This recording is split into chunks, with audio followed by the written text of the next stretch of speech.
Because it's difficult to see the riverine water flow in the pond, I made this animation to show the number one principle of IPRS, flowing water. This slide also shows the primary components of the concept. So let's put this in motion. The flow is created through efficient aeration devices called whitewater units.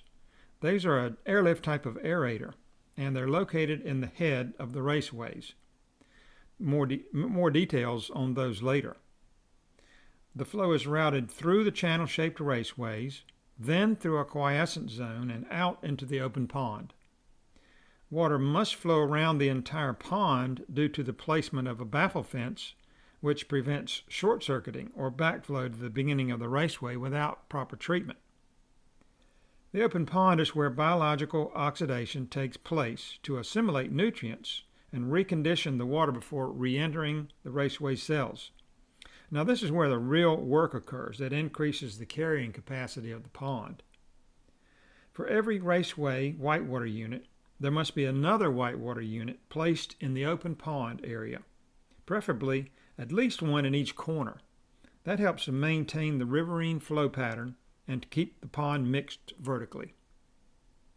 Mixing, also called destratification, is a key feature because water near the bottom with the least amount of oxygen is moved up to the surface and aerated by the whitewater units. This fact just adds to their efficiency. Paddle wheel aerators splash the surface waters. Those already have the most dissolved oxygen in the pond, and sometimes during periods of supersaturation, paddle wheels can actually remove oxygen from the water, just like shaking a carbonated drink. Conversely, whitewater units gently mix the water column top to bottom, thereby increasing the total amount of oxygen by weight in the pond system.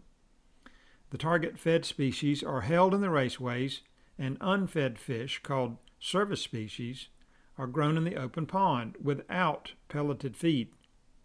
The service species are filter feeders or detrital feeders, and they improve water quality by their feeding habits and also produce an extra crop of fish, essentially for free. The quiescent zone area is located in the tail end of the raceway. The flow of water bumps the waste along the bottom until it enters the quiescent zone, where it settles and collects until it's removed with pumps or dredges.